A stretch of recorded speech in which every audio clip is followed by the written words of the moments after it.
petite question quand on a dit Kambo et Libossoza. Bon, moi personnellement, pendant na yebi. Si au Bundi, bitumba na mboko yo. Jean-Claude Mouyembo Bâtonnier na rejoigné yo quand on a prison. On s'ala boloko pour changer mais ça na mboko. On allait bien à Félix Tshisekedi. Na opposition. Na pouvoir paix Bossolo Limanam. Bon, yo mutu zalaka na boloko. Wana lo balanga na kati boloko one day yajo. Les colonels ont pour la pendant que bato bana baloyo bazolia bazomela yo zo pour la boloko. Et comme ça on ndenge pour la yo mutu au subissa na nzoto na yo passe ya changement. Aucun même permet la président de la République au songa et moment na lelo bazo payo comme monnaie de singe pour la yo tant on le bundaki ba meka metité ba ke Mouyembo aza congolais pour na bitumba. Au côté de boloko mais lelo ba mo longola yo tant au régime ata Kabila alongola yote abenga yo étranger mais mutu oyo bobundana ya zolongola bref le régime ezolongola bino ezosala yo ndenge nini lelo en tant que leader politique. Bon, tu m'as posé une très bonne question. C'est que vous devez savoir biso tobunda en 2015 mais IDPS n'était pas avec nous. Tozaki na INC, tozaki na ba Fayulu, tozaki na ba Muzito, na ba Tunyos. Et ba Lisanga, et ba Mwenze Congolo, et nous avons fait un très bon travail. Et nous avons réussi. Et ce qui avait énervé le régime d'avant, que c'était moi le cerveau. Et comme d'habitude, on pense, j'ai été arrêté. Mais je n'ai pas regretté le fait que Bakanga Kinga. Et effectivement, la prison, on a eu visite à président, là il n'était pas encore président, à Félix, à 2 reprises, à Omonabiso. C'était réconfort. Azakina Baïde Moko, génial. Oh, Yakoloba, le peuple d'abord.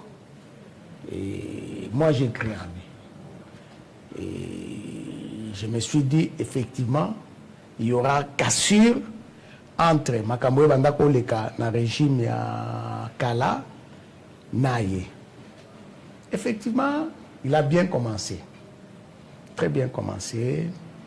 Une année, et puis tout le monde dit, bah, changement, bon. La dernière fois, on était à Lubumbashi, nous avons parlé. Bisoto Lobaka. Il y a ça et ça et ça, ils ont tambolaté, au Mekota, la Nenini, Kobongisa Makambo, Pato Kendeliboso. Le président, il écoute. Mais ce qui est vrai, le président aussi, il est fort pris. Et c'est un gars en la conseiller, au Baoueb, ça y est, le président, au Bosanaki Makambo Boye, et c'est un tout ça la Boye. Mais on a vu que la situation est empirée. Et puis, parti Tilelo, il ne se comporte pas comme Batubazan à pouvoir. Il continue à se comporter comme les gens qui sont dans l'opposition. Kofinga, Kobundana Batu, Babilo Kwandengwana, mais ça ne fait pas du bien. Bon, tu vois, par exemple, Lélo, quand on nous insulte, mais c'est un type qui a insulté on l'a même arrêté, il était à Makala, Babimissie, mais il est dit encore. Mais si nous avons un gouvernement sérieux, mais on devait encore l'arrêter, c'est un récidiviste, comme on dit en droit, Bazongissi le sous Naboloko, mais Batikié. Pour ceux qui ont des problèmes, ils ont des journées pour récupérer. Voilà, il n'y a pas de problème. C'est Yemoko Aebi qui il est. Au Calice, moi je vais me fâcher. Quand je ne suis pas, c'est que je ne le suis pas.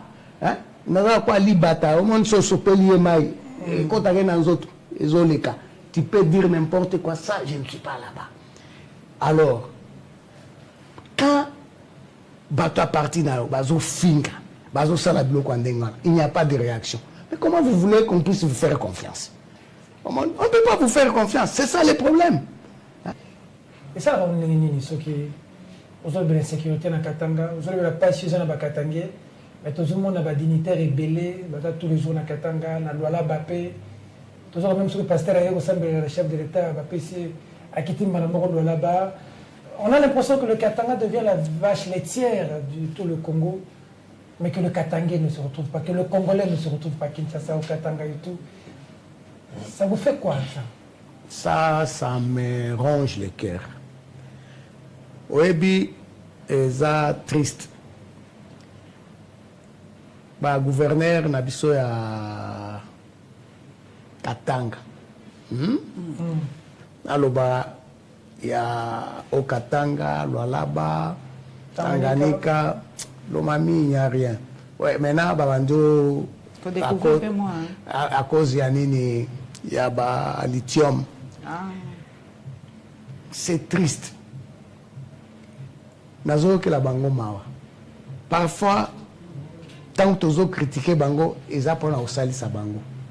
Au somona province nini, ba vieux tondaka, ko kitaka kakuna, o nazande quoi, cousine ya, cousin ya.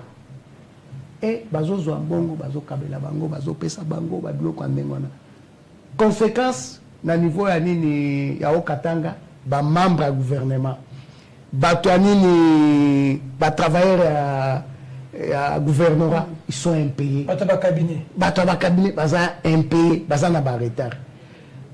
Baebi, babilo kwa avec moi, ça ne va pas passer. Okoye bisanganini, yo nani. Na zambongo à l'état, na pesa yo. Omoni. Mais, ils ont faiblesse na bango, bon, entre-temps, bango mo pe babim, bon, on n'a pas le choix. Il y a comme ça, la kaka babilo kwa ndengwana, pas tout tika na pouvoir. Mais les jours où tu as na batu, au bail qui s'abangwa bi stop. To boy makambwana. Na kanisi ba province on est ko décoller et entre-temps, vous avez peine un problème ya nini ya na niveau à Kinshasa, il y aura même nini solution moko makasi. C'est-à-dire de millions d'argent, on est écouté dans la caisse à l'État et ils ont côté na poche à batu. Mais ça c'est connu. C'est connu par tout le monde. Nangina epsanga nu bandeko na nga nyonso ba Congolais